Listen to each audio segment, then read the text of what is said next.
6,000 patent families, which is huge. It provides the semiconductor and radio frequency identification technology that is the core of the concept of a Zigbee swarm of agents in special ops, for example. So the United States Navy took out a patent, and we must never ever forget that Hillary Clinton is a patent lawyer. The United States Navy took out a patent for deployable agents and assets using precise positioning to locate them inside a building, which means that the United States Navy, through using the patent pool devices built by Freescale, can actually send in agents to a crime scene with a very specific set of functions and monitor the position of each of the agents as they move towards the criminal event, which might be the kidnapping of those people or the murder of the balance of the passengers.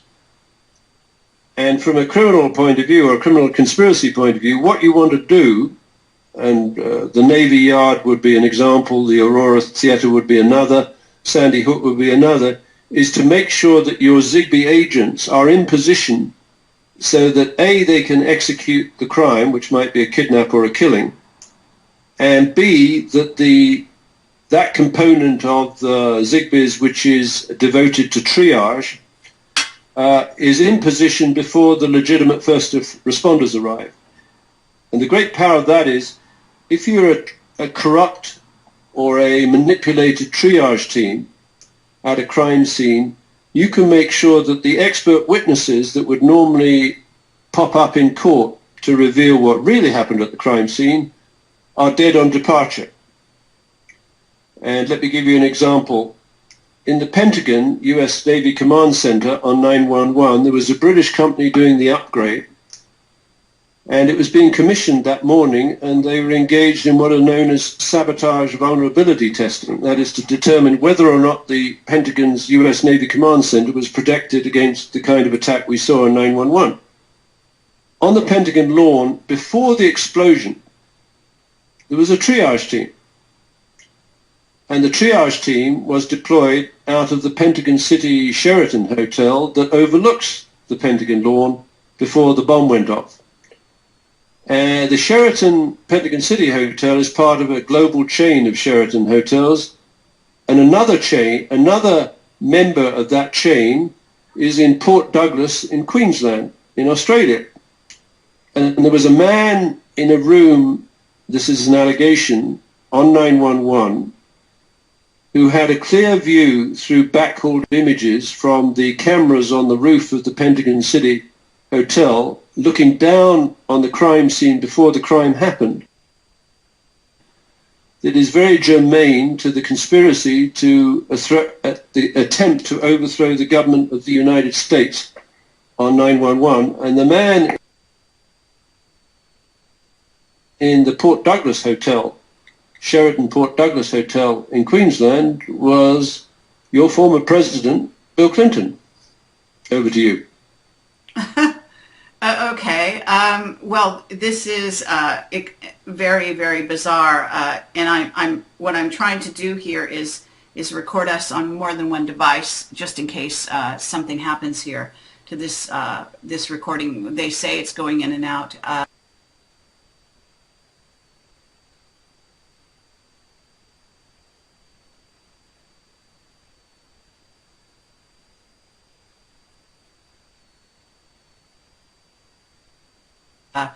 I am hearing you fine. Our recording at this end is fine. Again, I don't know what the outcome is going to be here. And I'm very sorry for this really bizarre situation, because live stream itself has never, in all the time I've been using it, gone down in this way. So I guess we're going in and out for people, and I apologize to the people that do hear what's going on here, and then we will put this up. It will go on YouTube, and it should be all of one piece by the time we get it out there. Back to the subject. what you're basically saying is, if I understand, is you're looking at the background of Freescale and the shareholders. But I think what I would be curious about, and I appreciate everything you've said. I think it's very accurate and has merit. But I'm wondering if such a public incident as this one is the way they would need to handle such a thing. There has been talk that, for example, that the 20, some were from Malaysia, some were from China, and apparently just one or two Americans, that they may have had, perhaps there was something to do with the patent that Rothschild, who is the final owner of Freescale, we have traced it back. And the final owner of the company is, and I did a whole live stream on this with Mike Harris, who is a radio talk show host on Rense.com. And he originally was worked at Motorola, or as a contractor and a consultant. And he actually went head to head with Rothschild to try to buy Freescale back at the time when it was a division of Motorola, seeing the merit in that company. Now, you can't, were involved in stealth technology. Now, the flight itself was on the way to China. It appears that because the individuals were Malaysian and Chinese, that there is a very high likelihood that that had been found, maybe even discovered at the Malaysian plant, that they then were going to fly to China and deliver to the Chinese, that the Americans did not want to see happen. Now, these are, again, speculations, but what I'm more curious at, and I understand the shareholder side of it, but that's very monetary. And this is a very, I think this is a very high-profile political event. And as we know with 9/11, there are monetary payoffs in the background, but the bottom line with 9/11 was the political implications, and what it really was about was sort of getting this ludicrous way of starting a sort of a witch hunt for Arab type people, as well as getting this whole war on terror going so that they could finance their war machine and get the war machine going into the Middle East even more so, and get Americans supposedly behind that. And of course we've gone into Iraq since then, and now they're in Syria, and as most people know, and I believe the next stop is Iran. So what do you have to say to all of that?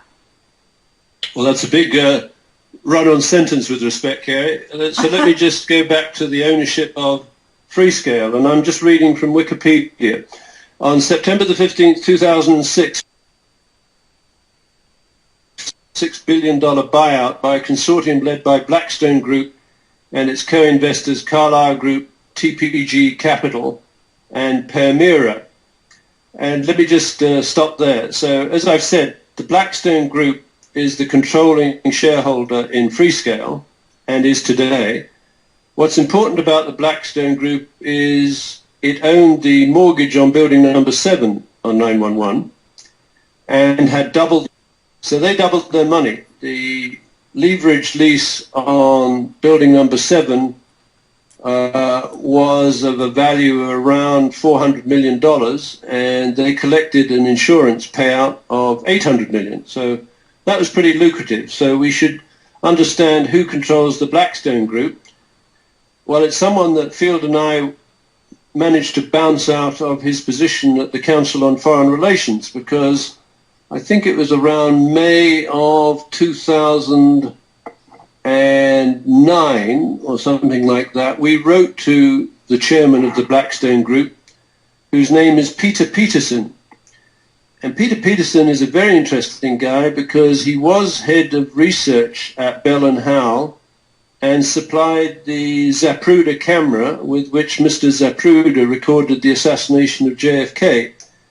And you probably guess, Gary, that in my life I don't believe there are any coincidences.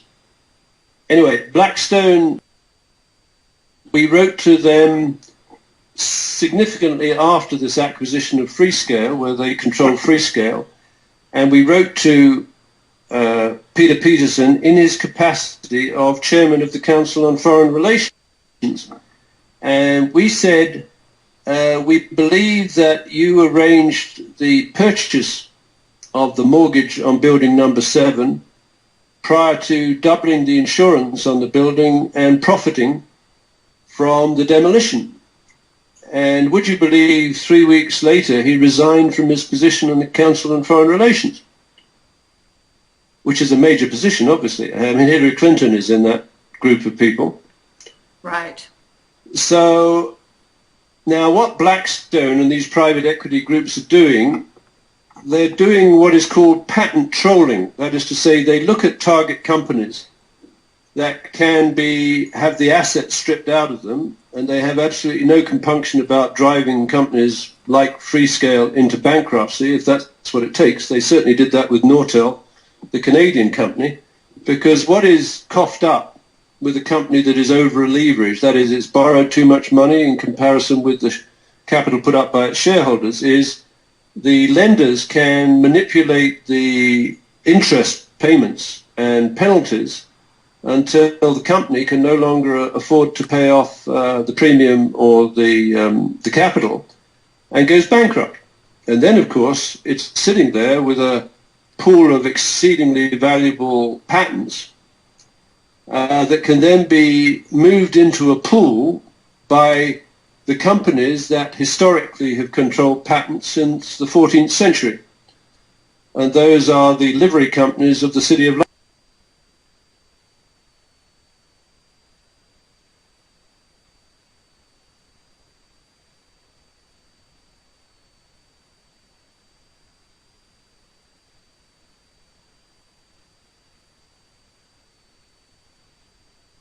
London.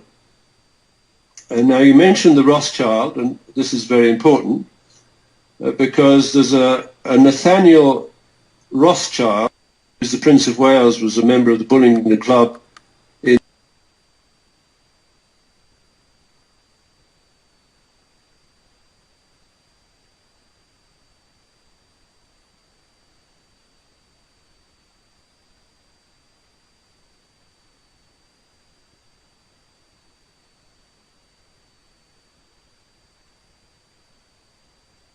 the mid-19th century, and interestingly turned up in Washington in 1860 at the beginning of the Civil War.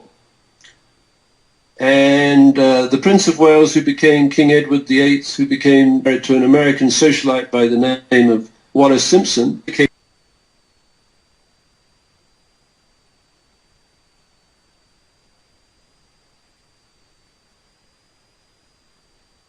for the love of this woman, and after abdicating he became, instead of King Edward VIII, he became the Duke of Windsor, and one of the first journeys he made was to Germany, where he met with Hitler and was given a tour of the concentration camps, and then swanned around Europe and various other places with secrets to the Germans.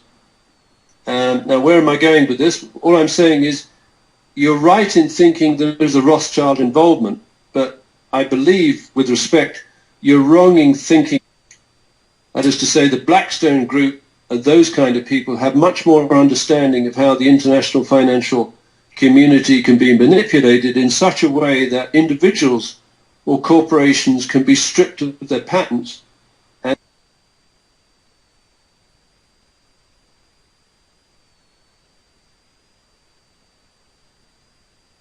and those patents can then be pooled by these companies in the United Kingdom and turned into weapon structures that control supply chains. So, for example, the global supply chain of patents for the Honourable Company of Air Pilots is in a position to put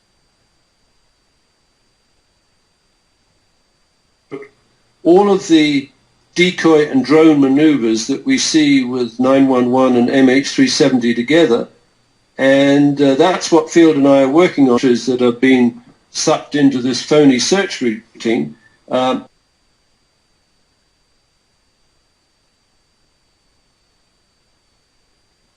those people and their military personnel is that the global military chain of command that falls under the rubric of Defense Red Switch Netfield mentioned to you in the last show, SERCO, such that SERCO is able to launch what is known as a man-in-the-middle attack on the chain of command of the United States that links your nominal president, Barack Obama, and the chairman of the Joint Chiefs of Staff to the exercises taking place in Thailand during 370. Over to you.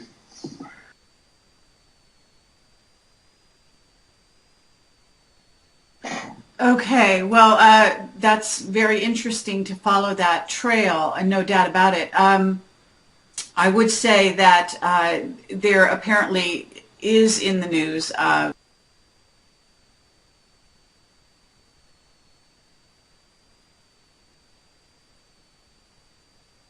does get the ownership of these patents as a result of these four, I guess, employees of Freescale going missing. However, and it's logical to think of that it gets even more extensive than that, as you've just described, and goes in all kinds of directions. One, I think, needs to also keep your eye on the Carlyle Group, which is a major shareholder in Freescale, and there are others that are sort of detailed in some other articles that I've seen around here, having to do. But I am also very interested in this idea of stealth technology. In other words, the idea that a plane carrying individuals that work on stealth technology then is stealthily, supposedly disappearing, leads one to believe that there is that they may have been part of the operation, that indeed, at the very least, their technology was being used, and perhaps even a test being conducted, or something more diabolical, such as this test being done to make a statement, a political statement of a kind, to certain countries. And what the statement is not clear to me, but it occurs to me that this, as you say, I am one that doesn't believe in coincidences, and therefore there has to be something very very much of a synchronicity having these individuals who work on this technology on this plane.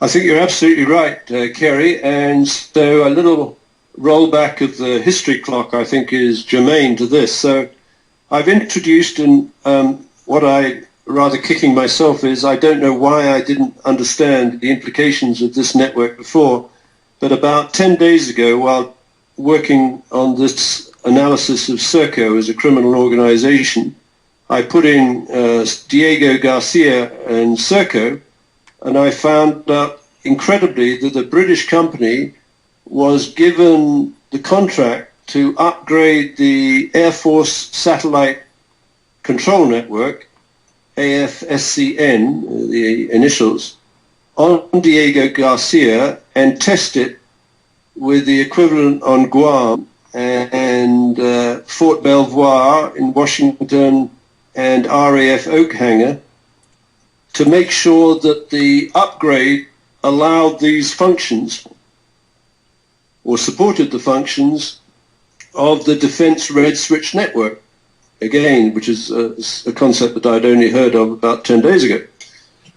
And the total counterintelligence that we see associated with the Clinton regime, and that is the kind of people who look for the people who mean harm to the United States of America all the way up to an attempted coup d'etat, what I found to my horror was that these four levels, where you have the routine communications necessarily encrypted, but basically the routine that puts the politicians and the grunts and the frontline soldiers and their officers in communication with each other for any particular movement special ops, any in the world. And then sitting above that is the immediate, which takes precedence over routine. So if you come in at the routine level, so traditionally, apparently, you have a telephone keypad back in the 80s, and on the right-hand side, they would be red keys, and you'd have at the bottom right R for routine, and the button above that would be I for immediate.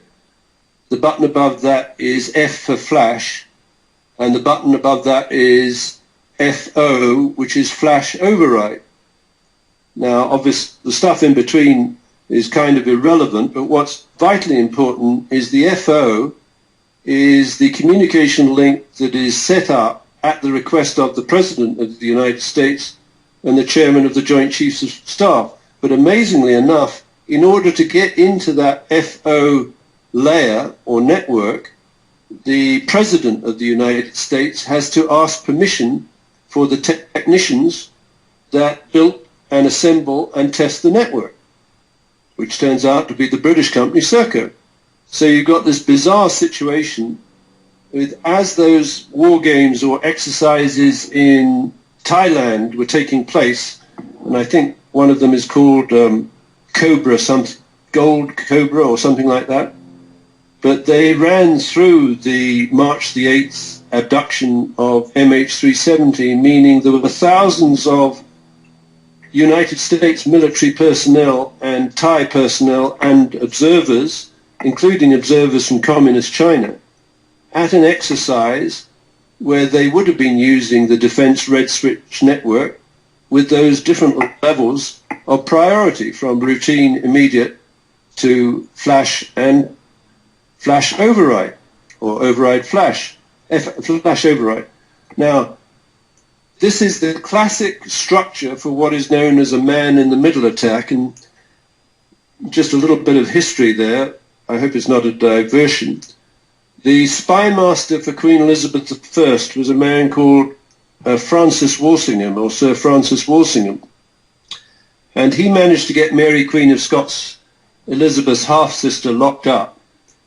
And she was communicating with her Spanish and French allies with an encrypted message smuggled out in the bung of a barrel of wine, presumably going into the castle where she was incarcerated, full, and coming back empty for some more beer or more wine, whatever the poor woman needed to while away her days prior to her execution. But inside the bung of the barrel would be would be notes encrypted. I don't know what level of encryption they had in those days, but they were intercepted by Sir Francis Walsingham, and then a postscript was added, forged, that indicated that Mary, Queen of Scots, was plotting to have her half-sister assassinated. So all Sir Francis Walsingham needed to do was expose the communications and say, look, she's plotting to kill the Queen. So she had her head chopped off.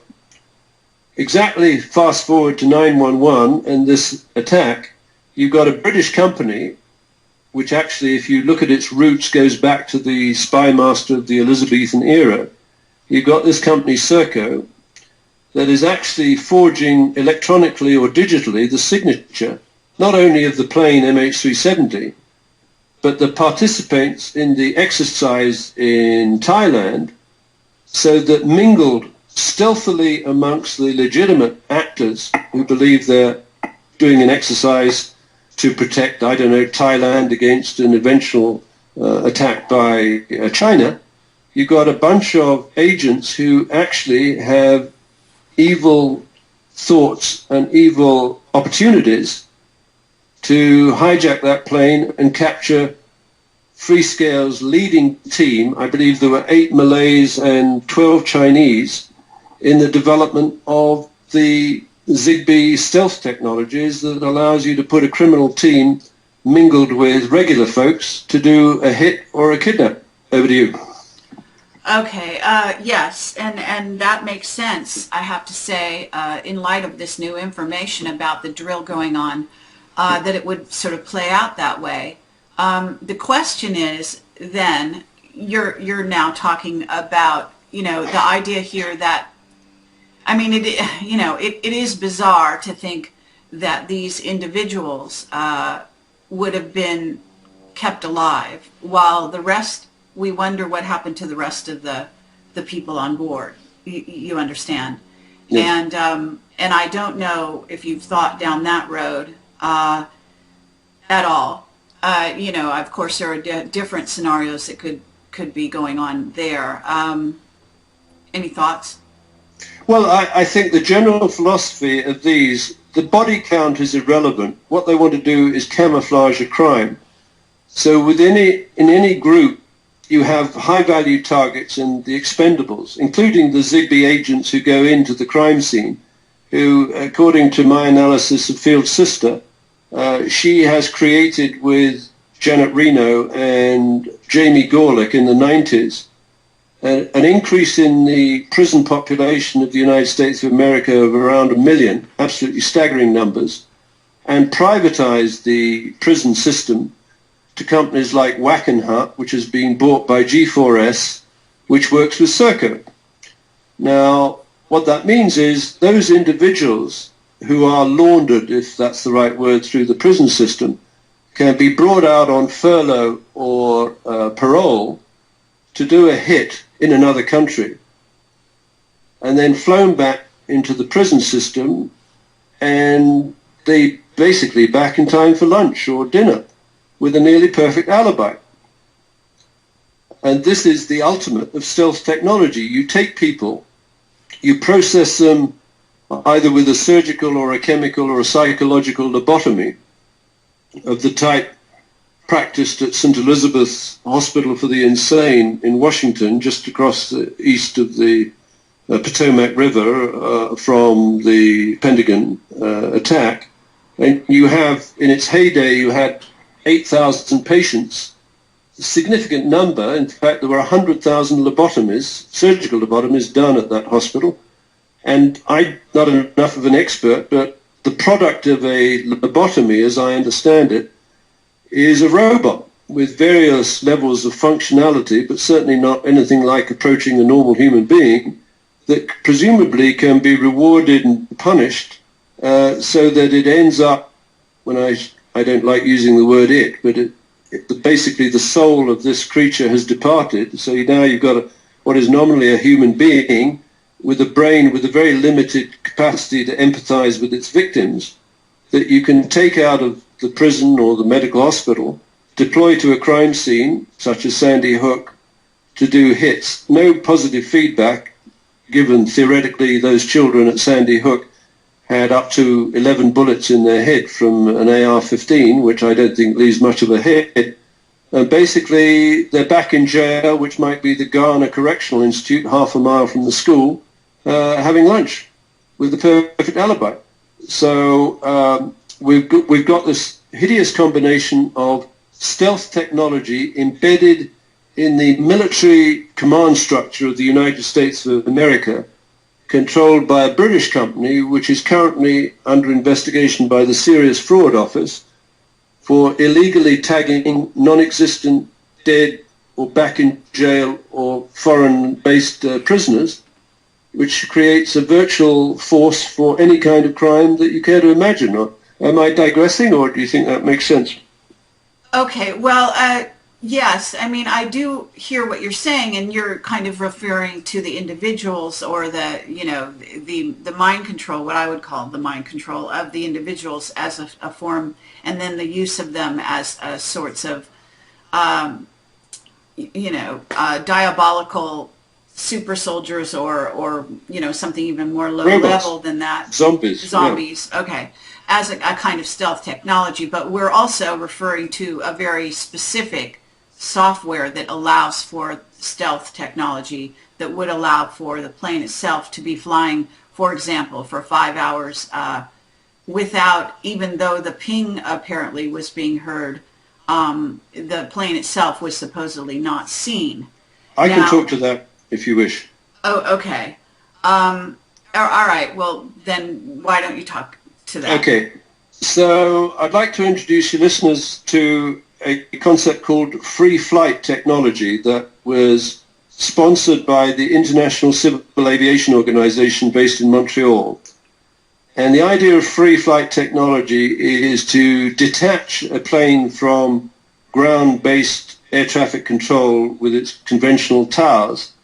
So when the plane reaches its cruising altitude, which is normally not so busy as the immediate vicinity around an airport, where obviously a lot of contextual decisions have to be made by pilots based on their visual observations of what their neighbors are doing, adjacent aircraft, weather balloons, birds, etc., etc. Up at cruising altitude of the kind reached by MH370, there's not a lot of activity.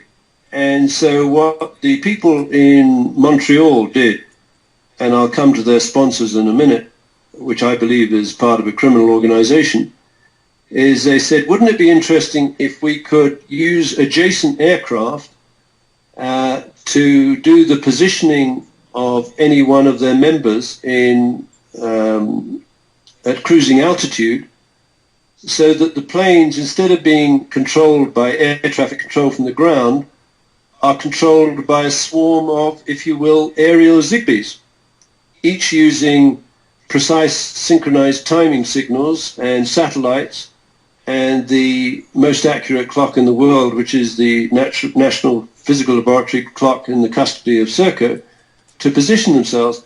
Now, when that plane had its transponders and ACARS systems switched off, it is my belief that it wasn't so much the Inmarsat satellite that was receiving a ping from the engines, the Rolls-Royce Trent engines of the Boeing 777-200 of MH370. It's actually the Inmarsat satellite was sending pings to that aircraft for that part of the Boeing that had been illegally modified to receive it. And that was what, in communications terms, is an interrogation ping, to say, where are you? And stand by for a new waypoint. And Inmarsat, I believe, is an integral part of the conspiracy for the abduction of MH370. It's a British company with some very dodgy directors, and I'll come to that in a minute. But the Inmarsat would then have pretended that it was receiving passively a ping from the engines, and then it pretended that no other satellite in that area, and the space is now swarming with satellites, both civilian and military, no other satellite received that ping, albeit they've been designed for signals intelligence to monitor everything that's communicated. And they said the only satellite to receive the last ping was the Inmarsat satellite in geostationary orbit directly above Diego Garcia. And therefore they weren't able to triangulate, which is absolute garbage. So they were forced to use Doppler effect analysis, which is a phony baloney way of saying, well, when something moves towards you, blowing its whistle, it has a different frequency to when it's moving away from you. And that you can, by the different frequency, measure the speed of the vehicle. So what they said is that they were able to measure the speed, but in fact, I believe they were lying. I think they were operating what effectively is a homing beacon directly above Diego Garcia and guiding the plane towards Diego Garcia in what the International Civil Aviation Organization would call free flight mode. That is to say, detached from ground traffic control or air traffic control and flown entirely by a cooperative network of aerial Zigbees. Is that clear? Yes, and very well put together. I do want to draw people's attention. I have on the front page of Camelot and have had for a while this article by Chip Tatum that does outline who Inmarsat is owned by and where it traces back. This is the company that I was explaining, that it goes back to Harbinger Capital, that used to be called Zapata Corporation, that is owned by Bush Sr. when you trace it all the way back. Yes, and we can keep going away at those ownership situations. When I hear people quite often, we live unfortunately in a very socialized economy up here in Canada. that has been taught from the mother's breast that large corporations and Americans are nasty people. Now, I worked in two large corporations. One is the Central Electricity Generating Board that at its time employed 200,000 people. And then this company, Schlumberger, which is the world leader in data technology for the oil industry. And when I hear this notion that a large corporation are psychopathic, I just look at people and shake my head, because I never met anyone, certainly from my engineering and scientific background, in either the Electricity Board or the Schlumberger, who didn't want to do the best they could professionally and technically and satisfy their clients. And in the case of the Electricity Board, the client is the people who buy electricity. Anyway, I digress. When someone tells me, and I'm not pointing at you, Kerry, that Bush owns X company, I'm saying that within a company, and I used to study corporate organizations, you have the rank and file workers who get promoted up to generally a level of executive management, and then sitting above them you have a board of directors who are elected by the major shareholders. And in today's major corporations, the major shareholders of the institutional shareholders of major corporations are the big institutional pension fund. For example, the biggest shareholder in Boeing is the TIAA-CREF, the Teachers Insurance Annuity Association College Retirement Equity Fund, which manages the pension funds of educators such as Barack Obama and Bill Ayers and Bernardine Dawn of the Weather Terrorist Underground Organization, and Hillary Clinton and Bill Clinton, who taught at Georgetown University. So TIAA-CREF was the biggest institutional shareholder in Boeing when the company was forced to move its headquarters from Washington State to Chicago, where its offices were commissioned on 911. So I'm just going off at a tangent there about ownership of major corporations. Now, if there is one director on a board of directors who can be entrapped, and we've talked about honey traps or honey pots, and there are two kinds of honey pots. There's the sexual honey pot, which I think basically everyone understands, and the smartest place to set sexual honey pots are 4-star and 5-star hotels of the kind that Bill Clinton was staying in Port Douglas in Queensland on the morning of 9/11.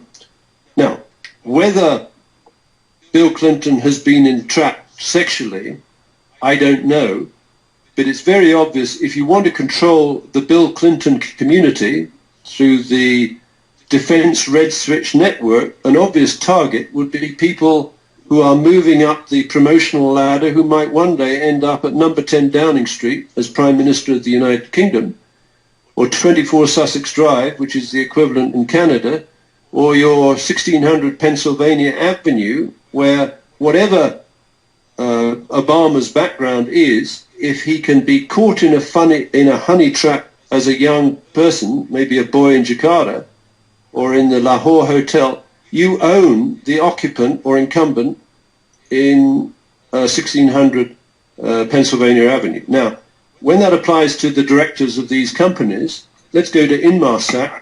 One of the directors, a woman of Inmarsat, is also a director of Orbital Sciences of Dulles, Virginia. And Orbital Sciences of Dulles, Virginia is very interesting because it's the principal developer of interceptor software for incoming intercontinental ballistic missiles. So it's a vital company to provide the software that should have prevented the attack of 9/11, which theoretically was planned by a long-bearded guy in a cave in Afghanistan with a couple of walkie-talkies on a dialysis machine that brought America to its knees. And I just look at that and I shake my head and said, how in the world can Americans, who are just as bright as Canadians and Brits and Australians, imagine that they lost the most important military strategic asset in the arsenal of the United States on 9/11, And none of them, including the mainstream media, have asked the question, who replaced those key functions? Because, Kerry, you lost on the morning of 9/11, as observed, I believe, by Bill Clinton in his hotel in Port Douglas in Queensland, you lost the Pentagon's US Navy Command Center. That's the link between the President of the United States and US Navy military assets around the world, which would be the only thing that would prevent, for example, China from successfully invading Taiwan. And no American that I've met, well, a few exceptions like Phil McConnell, have said to themselves, including the military people, well, who in the world would have been able to profit, at least in the chain of command, from the removal of the US Navy Command Center and its transfer to X? Well, I believe I know who it was transferred to. And it was transferred to the livery companies of the City of London, in particular the Honourable Company of Master Mariners. But perhaps, that's a digression. But we're not asked. Go ahead. Go ahead. No, that's fine. Well, that's very interesting. And I'm not surprised by that sort of trail. But yeah, and all of what you say is very logical. I can say that following out those trails through the company, owners, the stockholders, the major stockholders, et cetera, obviously you're getting into a level of detail that few people do, but one cannot either sort of avoid the sort of links to the CIA and also to Bush Sr. that were indicated as part of Inmarsat and what is, Zapata Corporation, what became Harbinger either.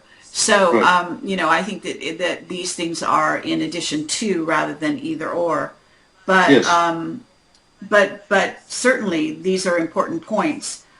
There are reasons that you can trace some of the other false flags. I believe Sandy Hook is one of them that I ran down with a remote viewer, who I shall not name, that indicate that the City of London also was involved in that, and that there was some very strong symbolism indicating that there were some banking maneuvers going on associated with Sandy Hook that most people don't follow out, but were shown to me that I found very fascinating, and so on. So there does seem to be, even in the Boston bombing, apparently some symbolism behind the scenes that has to do with, when we say City of London, I think in terms of the Rothschild New World Order, because what we have is our factions, as I understand it, and you can certainly weigh in on this, which have to do with Bush Sr. running a cabal that tries to be in charge of the United States, while the Rothschild side of the New World Order, and they have a sort of competition between them as to who's going to run what. And this is where some of the symbolism of these false flags, it comes out in these kinds of maneuvers that have to do with the City of London trying to take over things and control of America, or in essence bring America back under its fold. What I've been told is that in order for the New World Order to succeed, at least as it's envisioned by the Rothschild side of things, that that America has to be taken down, and that includes financially. And so this is where Bush Sr. and Rothschilds are often working at cross purposes, even though their ultimate aim is the same thing, which is a New World Order. But I guess, from what I understand, it depends who's going to run that New World Order. Thoughts? Well, yeah, and I can't apologize for the complexity here, because there's hundreds of years of history intertwined where powerful organizations, and let me just identify one extraordinarily powerful organization, the British East India Company, or the Honourable Company, British East India Company, in its time, and it was got its chartered papers in 1600 from 1601 from Queen Elizabeth I, was the most powerful corporation, given inflation, that the world has ever seen. It had ships, the fastest ships, faster than the Royal Navy, better armed than the Royal Navy, and it had, in the 19th century, 200,000 men under arms. And Queen Victoria tried to dismantle it and take its assets and basically share them out amongst what we would now recognize as Her Majesty's forces, armed forces. And the sappers and miners of the British East India Company were absorbed into the regular British Army. And that company was given the right to trade into China and India, tea mainly in China, and tea mainly in India, and opium in China. And its descendants, if you will, and these are the very powerful families that include the Rothschilds and the Astors, as in the Waldorf Astoria in New York. These people, they basically built their wealth on the opium trade. And they were in a powerful enough position, actually, to finance the opium wars of the 19th century. In the 19th century, the Port of London would sometimes have as many as 20,000 ships. That is, it was the hub of world trade. In the 20th century, the powers that be, these very powerful livery companies, and there's 109 today, the latest one being the Worshipful Company of Educators, which would be affiliated to people like Obama and his wife, and the leaders of the weather terrorist underground organization, Bernardine Dawn and Bill Ayers, who are the mentors of Obama. These people basically now control the supply chains of the 109 livery companies, one of which is the Honourable Company of Air Pilots, that just changed its name. But the Honourable Company of Air Pilots has been intimately involved with all major weapons development that are delivered by air, including the technology of free flight that was used to disappear MH370 as it reached cruising altitude and linked up at that waypoint north of Malaysia with the Singapore Airlines 68, and then flew on an hourly homing interrogation ping from the Inmarsat satellite until it was over Diego Garcia, where the SIA-68 continued on to Portugal, and MH370 was peeled off for its Category 3 landing on the Boeing uninterruptible autopilot and landed on the island, where the plane was refueled. And my theory is, during the next 72 hours, and it's very interesting because our research team has discovered that on the 8th of March of 2014, when the plane was disappeared, for the next 72 hours, the departures from Diego Garcia were shut down. Now, isn't that interesting? Because now, when it says on the Facebook that there's a 72-hour shutdown of aircraft departing, that doesn't prove that no aircraft left in that next 72 hours. So on the hypothesis side, it is my belief that the 20 experts in Zigbee stealth technology with Freescale semiconductors were flown to their original destination in Beijing and probably didn't meet with this individual, and I'll come to that individual in a minute. I think they would probably have been taken to the Tianjin fabrication plant for Freescale semiconductors that Kerry was set up in 1992. So I, as a Brit, with no particular professional background in counterintelligence, would say, why would you have a company that's on the cutting edge for decades on the development of stealth semiconductor technology of the kind needed by the B-2 stealth bomber? Why would you set up a fabrication plant in Tianjin in China, which is run by the People's Liberation Army.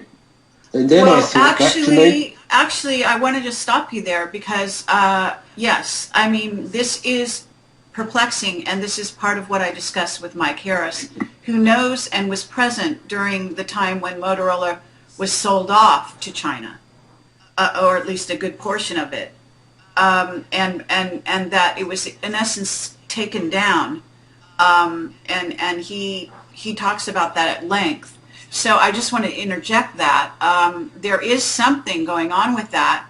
What it is, I do not understand. It's not clear to me. So if you can make that clear. Well, I think I can. So going back to the British East India Company, the most powerful company the world has ever seen, given its time period, basically Queen Victoria and her advisors tried to dismantle it. But it's a bit like after the Second World War, dismantling the operation of the Nazis with British intelligence and American intelligence in bringing, through Operation Paperclip, camp commandants from the concentration camps and leading German rocket scientists into the United States to form the basis of the CIA. It's exceedingly difficult to dismantle these networks, whether they're corrupt or not, because the network by its very nature is invisible, and its ties and internal obligations and responsibilities are beyond the ken of the average person in the street. They didn't know it ever existed, let alone it's continued to exist.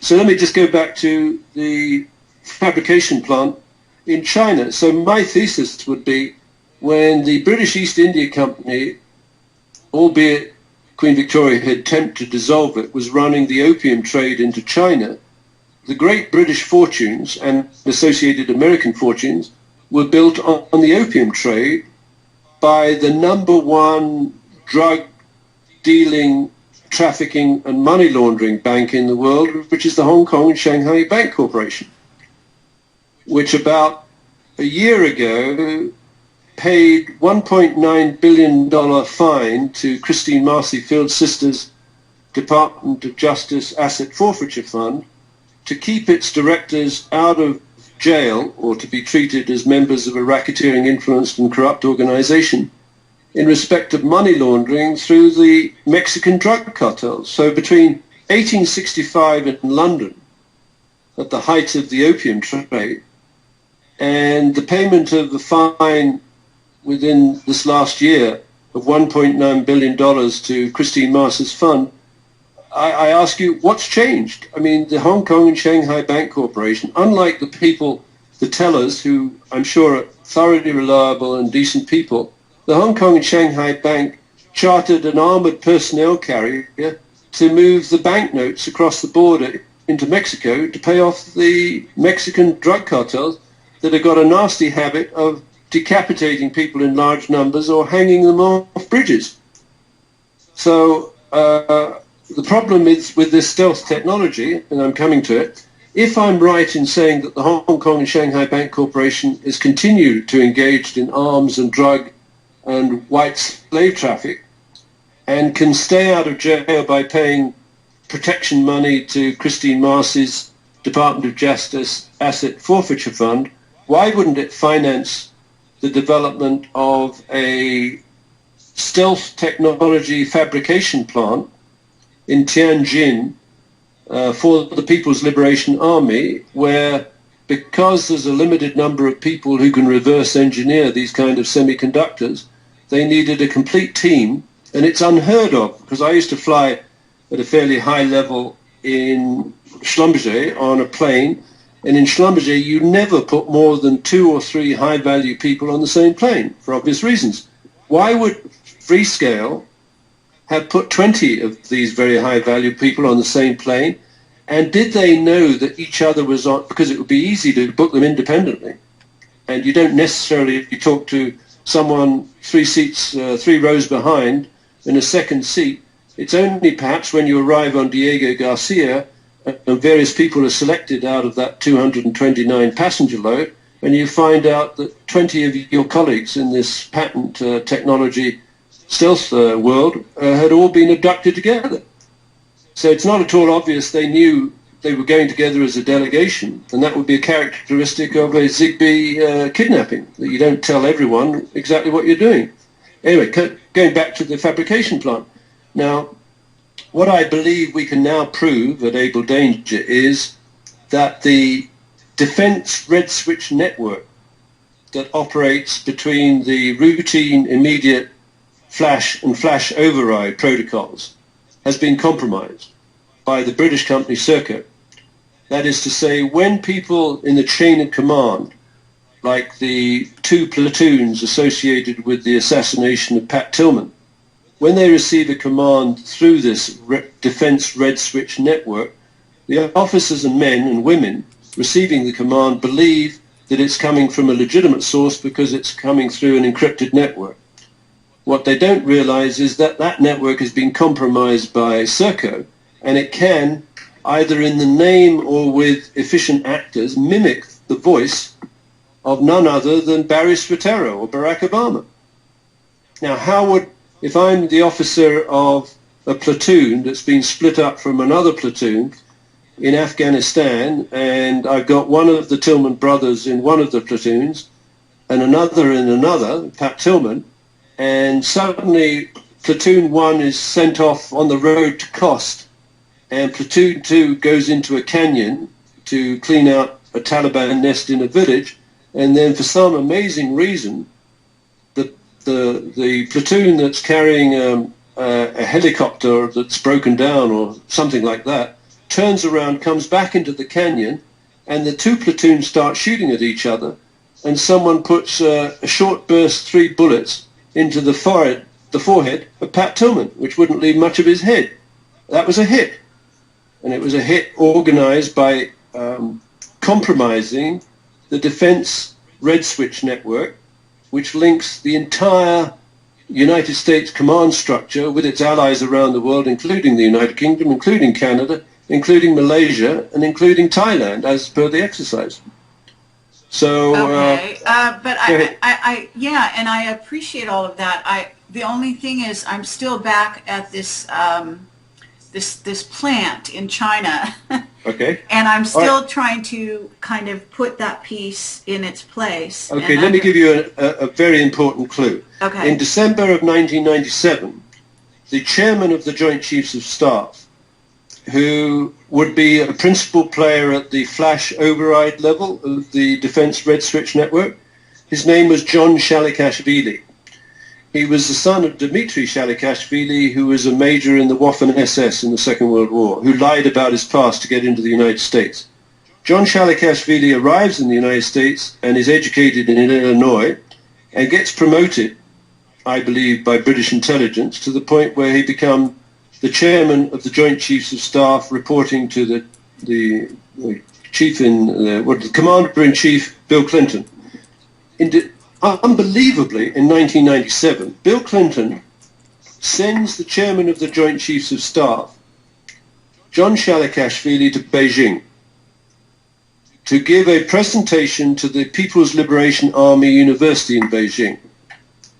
And from memory, excuse me if I don't get the words exactly right, at the end of that presentation, the chairman of the Joint Chiefs of Staff says to the audience, presumably of the highest ranking generals in the People's Liberation Army, "My president has instructed me before leaving here to leave details with you of all America's weapons programs." Now, I don't know what you think about that, but I'm a Brit, and if I sensed, and I have relatives in the British Army, when such an individual, the chairman of the Joint Chiefs of Staff, having said that, and its public statement, came back to the United States, I believe he and his president of the time should have been arrested and put in front of a military tribunal, because that's treason. Thousands of American soldiers have died as a result of the transfer of technology by the Clintons and the late John Shalikashvili to the Communist People's Liberation Army in Beijing. Yes.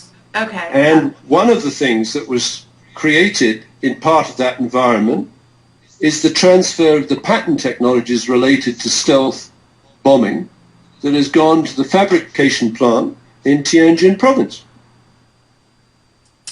Okay, so yes, and I'm aware of that past with the Clintons, and that has been bothering me and in association with this actually. But I see where you're going. I mean, this is very fascinating, and I want to know again, sort of, why. In other words, what is the purpose of this link up with a supposed sort of certainly an enemy on some level, and I understand on the highest level that these people work together, okay, but on this lower level that we're talking about here, it does seem to be a contradiction, and and I've had, I mean, there's other information out there with things in sort of I think the harbor in Southern California being sold off, lots of land, lots of important land being sold off to the Chinese, buildings and things of that nature. In other words, there does seem to be a steady, I don't know, encroachment by the Chinese in America, and I'm trying to figure out what we're talking about here. Well, let me back up to this role that the United Kingdom has had in the development of China, and communist China specifically. And remember, the first communist, at least the theoretical communist, will be Karl Marx, who was groomed and trained and employed and hired and rewarded in the United Kingdom. So the Communist Manifesto of 1848, it's got some extraordinary lines in it.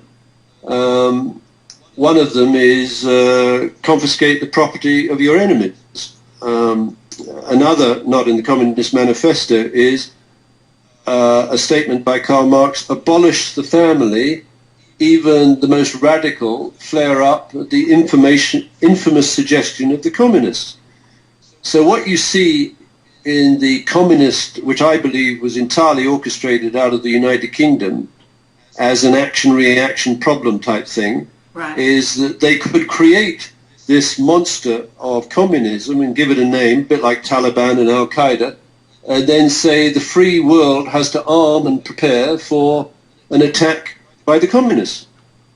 But there's a deeper bond, I mean, and this would be my theory, and it comes back to this idea of, if you can take a human being and either surgically, chemically, or psychologically lobotomize them at any level, that is to say, the psychological lobotomy might be the entrapment of a Bill Clinton or a Hillary Clinton at a young age when hormones are raging, to the extent that it is my understanding that while on a Rhodes Scholarship to Oxford University, Bill Clinton was kicked out of the university for rape in 1969. Now, your readers and researchers are welcome to check that, but my understanding is after being kicked out of Oxford, and I think also there was allegations of drug dealing, Clinton didn't come back to the United States, he went to Moscow. And in Moscow, he met with senior people from the KGB, and apparently they discussed, amongst other things, how much information could be pumped out of John McCain at the Hanoi Hilton in Vietnam. So coming back to, is there, and I suppose I put that just out there as a question, I think it's almost rhetorical, is there a mechanism by which the average human being, male or female, can be entrapped sexually at an early enough age such that they would rather die than risk exposure of the evidence of what they did, let's say hypothetically, to a child?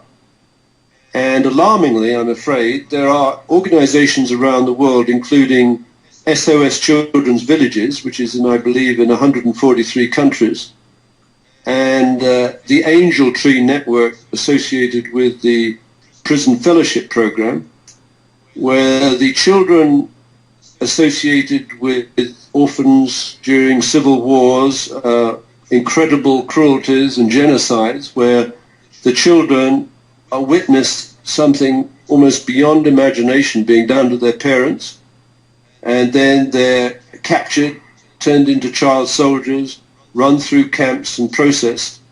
And at the end of that time, eventually they become teenagers, and then they become regular people in society, but with a past that perhaps they'd rather die than have revealed.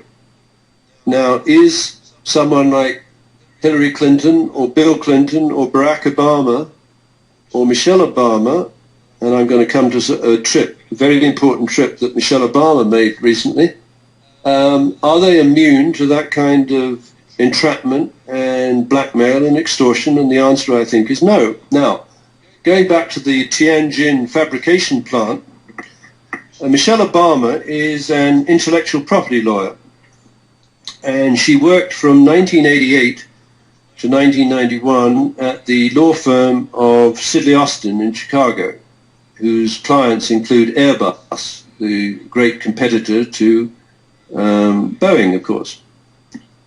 And her mentor at Sidley Austin was a woman by the name of Bernardine Dawn, who's a psychopath, the leader of the Weather Underground organization. And she was employed, Bernardine Dawn, for 4 years by Sidley Austin to groom women interns. Now, you're a woman, Kerry. I don't know if you can imagine what grooming by Bernardine Dawn would be like, but I think it would test your moral fortitude. Because from 1984 to 1988, it would appear that Bernardine Dawn, the psychopath, the woman who arranged the bombing of the Pentagon in 1972, had access to the bright young women that came to a very illustrious law firm, and would have been in a position to entrap them, I believe, in situations where subsequently, whatever careers they followed, they were controlled by the groomers and the entrapment specialists in Chicago. Now, Michelle Obama in 1991 goes to Washington with a team of Sidley Austin lawyers representing 3 clients. One is Union Carbide in the aftermath of the sabotage of the Bhopal plant, where 47 tons of water was pumped into a bath of methyl isocyanate, killed 8,000 people in that area and seriously injured 270,000. And the first tort lawyer to arrive to adjust the claims was a Sidley Austin lawyer called Sir Ian Percival, but I digress. Another client was AT&T, which built the original technology for the Defense Red Switch network for continuity of government. And the other outfit was PBS, Public Broadcasting, which does the propaganda, as I see it, for the BBC. Fast forward to the aftermath of the disappearance of MH370. Lo and behold, the Sidley Austin intellectual property lawyer, who was disbarred, as I understand it, in 91 or 92, books in with her mother and her friends and cronies and the 2 girls into the Westin Hotel in Beijing, which was the destination for the Freescale Semiconductor team prior to going on to wherever they were going to.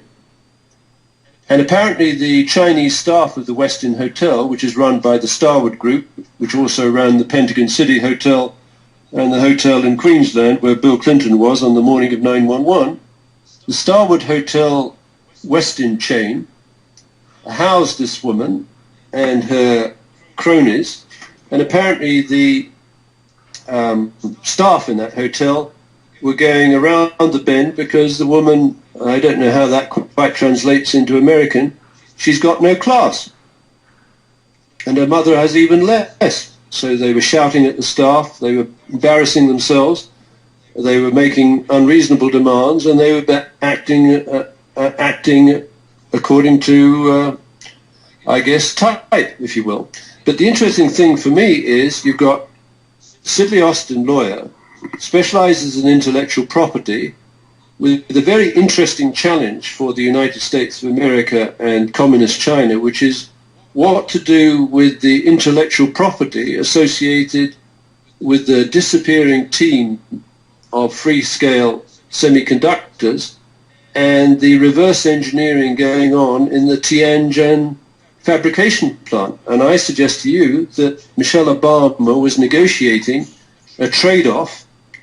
The denouement, I don't know what it is, but I think it's going to be pretty shattering for world history. I believe that Michelle Obama was acting unlawfully in negotiating with the highest level in the Chinese People's Liberation Army on an exchange of technologies that will one day lead to the potential for a stealth attack on the United States of America with Chinese weapons. Over to you. Okay, well, yeah, that does make sense, as you have outlined it. I can say, though, that it actually sounds, because you're making it as though, in a sense, they're dealing with a disappearance of a plane that they are actually orchestrating. So her being there to negotiate wasn't an accident. Obviously, it would have been planned. Yes. And it would also indicate that, not sure, but the way you're sort of painting this picture is that these individuals, these 20 scientists in essence, are probably dead, at least from the point of view of the way, this negotiation would have taken place, in theory.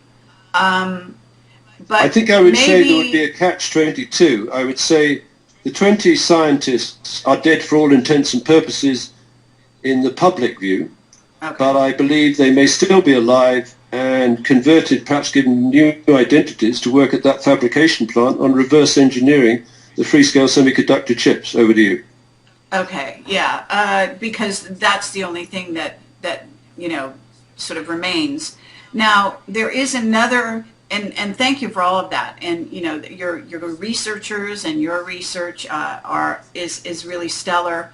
And I appreciate you taking all the time to go through all of that. And I believe it's being recorded very well here, in spite of the intermittent in and out of the audio for the public. We will get this out there regardless. But the question I have is something nobody seems to be talking about, but I'm curious about. What about the other passengers? Has anyone looked at that list and found anyone else of special note besides these scientists that everyone has already pinpointed? And have any of your researchers gone down that road? Because it is possible that there are some other players in this game that were part of, the team on board.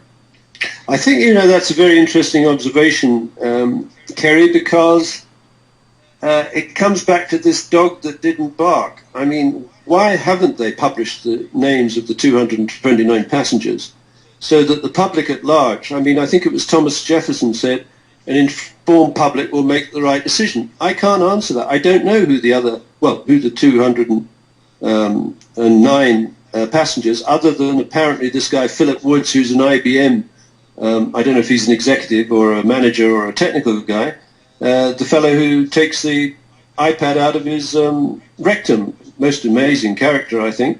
But the other 208 at the moment, for the public at large, are apparently anonymous. The entire focus is that woman, Sarah B. Bajk, who's the girlfriend of Philip Woods, said, we think we're being misled, but she didn't actually pursue that. But what I found bizarre about that BBC interview with her, if on the Facebook, this guy, her boyfriend, says, I took the da-da-da and etc., she doesn't mention that. She just claims to be the girlfriend of the man, and she really believes that it's the governments are playing with the people's minds, but she doesn't pursue it. So I think that's a very valid question. Why wouldn't they publish it? Well, maybe there are some extremely high valuable people on the other 209, and they're terrified that those individuals, once their names are published, would reveal some of the things that I believe the 20 Freescale people do, that it actually leads back to the compromising of the most important strategic asset in the arsenal of the United States of America and its allies, which is the Defense Red Switch Network. Over to you. Okay, well, you're saying the compromising of that, but there's also the stealth technology itself, which seems to be part of this scenario that is going to be compromised. Yes, let me just say that. So we don't know what those 20 people had in their hand luggage. Remember, these semiconductor devices are tiny. To both fabricate them, design them and fabricate them, you need an extraordinary specialized technology, immensely expensive. And to reverse engineer them, I believe you need some extremely powerful technology, and I presume that that's in the fabrication plant in Tianjin. Well, but the actual size of the device to be stolen, you could actually insert as a subcutaneous chip in the skin of the web of your hand. Okay, but there's another part to this story that involves another part of the technology that that had just been in the news, apparently. That Freescale Semiconductor had just sort of created this chip, and because I'm not very technical, I don't quite know how to phrase this, so I might be getting this wrong. But my understanding of what I heard and what I read is that the chip that they had just patented and put out there, basically, is a chip that is sort of like a centralizing chip, if I understand this correctly, that is able to operate all sorts of other chips and devices. In other words, are you familiar with that aspect of the story? You know what? I'm actually looking at the name of the chip, and it's called Kinetis, Kinetis, and this isn't my immediate area, except that I've had a general background in science and technology and artificial intelligence. So I think I understand what they're going. But let me just, may I read it? It's a rather technical description, but anyway, I'll do my best. On the 26th of February 2013, Freescale Semiconductor announced the creation of the world's smallest, in brackets by size, ARM-powered chip, the Kinetis KL02, and very interestingly, Kerry, KL stands for Kuala Lumpur, because that's where it was designed, apparently. KL02 measures 1.9 by 2 millimeters, so it's tiny, and is a full microcontroller unit, MCU, meaning the chip sports a processor, RAM, ROM, clock, and I/O control unit. One application that Freescale says the chips could be used for is swallowable computers. Freescale already works with a variety of health and wellness customers. The new chip was on display at Embedded World in Nuremberg, Germany from February 26th to 28th, 2013. Now, okay, my interpretation... let me just stop you right there, because I am also looking at an article, but you've got the year wrong. It was February, you've got the date right, but it was 2014.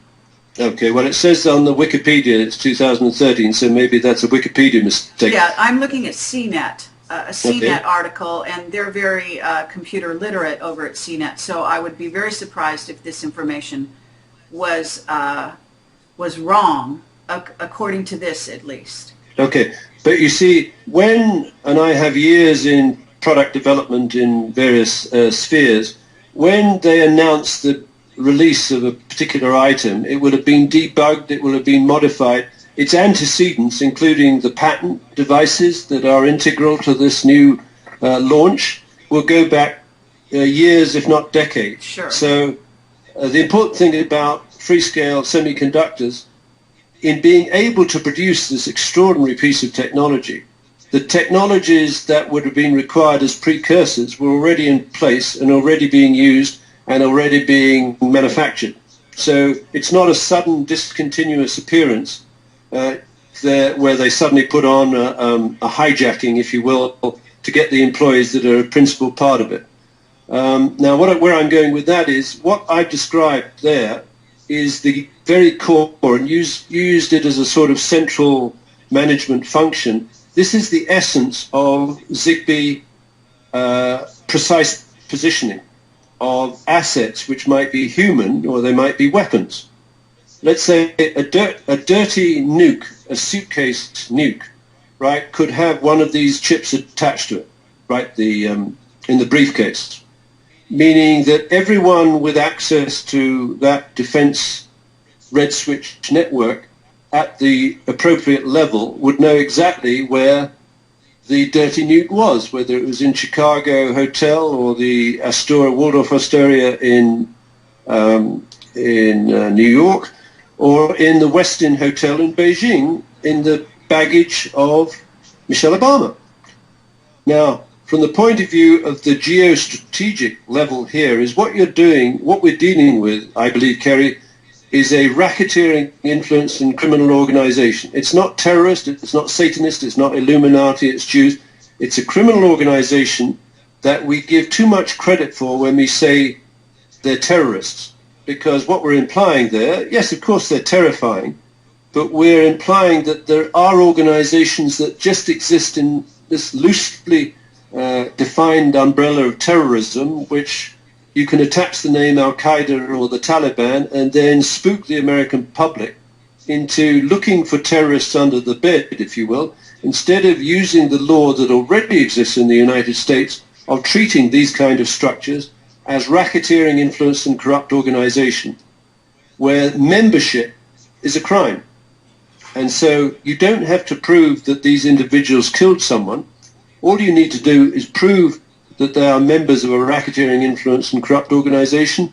And if the RICO actually killed people, you throw the members into jail for murder for hire. So where am I going with that? What I guess I'm basically saying is that people equipped with these kind of technologies can bring stealthily a portfolio of weapons into the gates, inside the gates of Washington, D.C., and say to the senators and the congressmen, we have weapons that involve, for example, a sabotage spore powder with anthrax bacteria.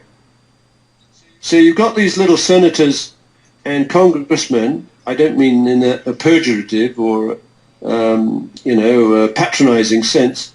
You've got people who maybe had a job working in a union as a secretary, who've been elected and been sent to Washington to represent their constituents' interest, and they sit as congressmen or senators and maybe even graduate into the White House.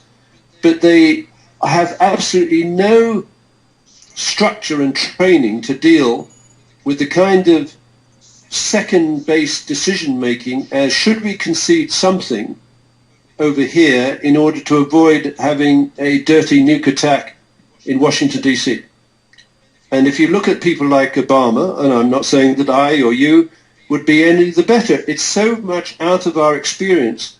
All the conspirators or the crime groups need to do is to say meaningfully and credibly, we can attack you with letters containing anthrax. Now, what do? Do you roll over? You don't know who your attackers are.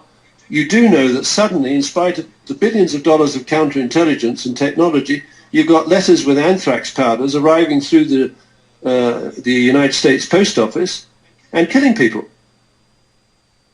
So I believe what we've got here is an organization engaged in extortion and intimidation using modern technologies where they've literally captured private companies owned by shareholders and converted their patents and intellectual property into weapons that they can store and conceal and camouflage and use to threaten and obtain concessions from the public at large anytime, anywhere, including a Boeing 777-200 that was captured from Malaysian Airlines. Over to you. Okay. Yes, very well said. I'm actually still looking at this little processor, which is it was released, or at least the news was released, the 25th of February. And what it was is that this particular thing was, it's called the Kinetis KL03 MCU. It's a 15% smaller than its predecessor and 35% smaller than the competitive offerings, according to the Freescale people, and is supposed to be about the size of the dimple in a golf ball, is how it's described. But it is a microcontroller, and it seems to me that this release that was, I guess, very public, because it's all over the internet. You know, you just start a search and you see article after article. What it appears is that again, if you don't believe in coincidences, the date of that release and the date of this happening are so close together that that it would appear there's something going on with that. In other words, I agree. You know, that we can't ignore that either. So, you know, I appreciate what you're saying about the extortion side of things. I'm not sure. You know, I think that for example, the artificial intelligence, which this really hints at being a kind of almost a nanotech controller of sorts. They call it a microcontroller. Meaning, what does it control? It can control, who knows? I mean, you know, I'm again not that technical, but I can see that the possibilities could be extensive. And what you've got there is a technology that you really wouldn't want to share with your enemy, I don't think, if you have an enemy, and that you might want to bargain for on other levels, and certainly might be worth taking over a plane of people to waylay it or send it in a different direction with a purpose in mind. And sending the First Lady to the Westin Hotel in Beijing to negotiate with the leaders of the People's Liberation Army on whatever transfer is appropriate. Yeah, and I think that's also a key piece that I don't think anyone else has brought up.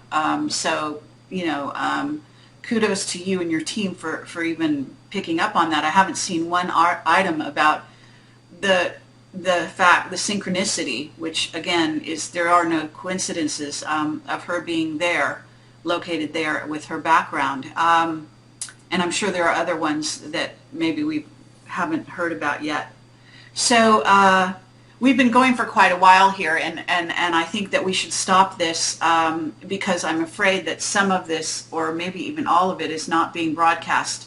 Now I'm going to ask the chat here if they can reply as to whether or not any of this has been getting through at the moment, because then the next step here would be to, and certainly allowing you to decide if there was anything else you wanted to add, but would be to take questions from the audience for the next few minutes, if you wouldn't mind, if we can do that, and it's at all possible, and it looks like it should be. They're telling me the last half hour was good. Oh, good. But I have to say we are recording very well here. So if there are questions from the audience, would you mind addressing those? No, I'd be delighted.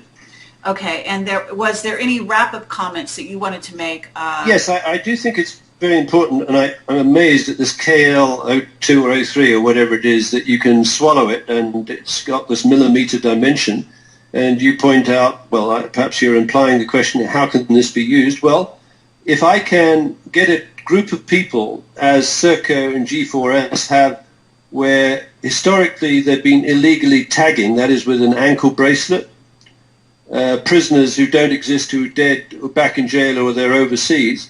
Well, now apparently the technology has been miniaturized, so I could either get them to swallow it or insert it in the web of their finger as an RFID device.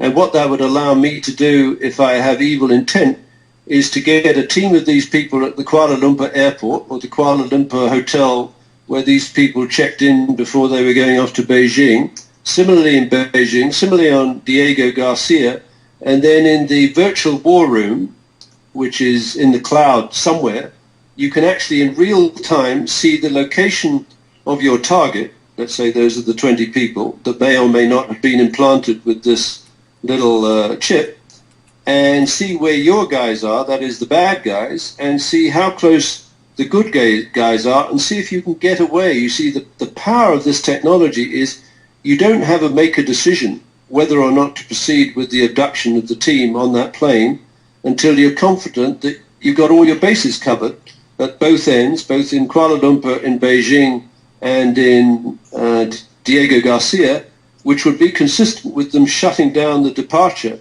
of aircraft for the next 72 hours on the 8th of March of 2014. So I think this is absolutely core technology to stealth and the deployment of ZigBee agents for anything from sabotage and assassination and intimidation and extortion. So I'd love to answer any questions if there are any. Okay, and we are getting some positive responses here that the sound has been good for the last 30 minutes, and even some people are saying the last hour, which is quite hopeful.